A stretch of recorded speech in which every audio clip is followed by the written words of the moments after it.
بسم الله الرحمن الرحيم.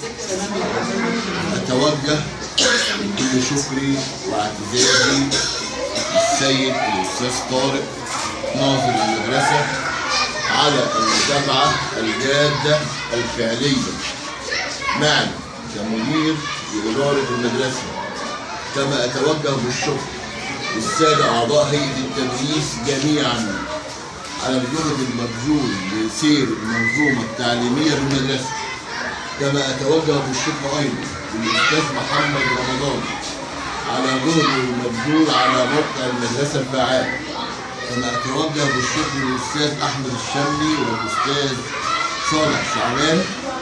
وأتمنى من زملائي أعضاء هيئة التدريس التدخل السريع على الموقع من الصف الأول حتى الصف السادس، وأشكر تلاميذ المدرسة، كما أشكر السادة أولياء الأمور للتواصل. أتوجه أيضا بالشكر للسادة أعضاء هيئة التدريس للمرة الثانية وتدخلهم السريع الفعال حتى ننهض بالعملية التعليمية بمدرسة الإمام محمد عاشور.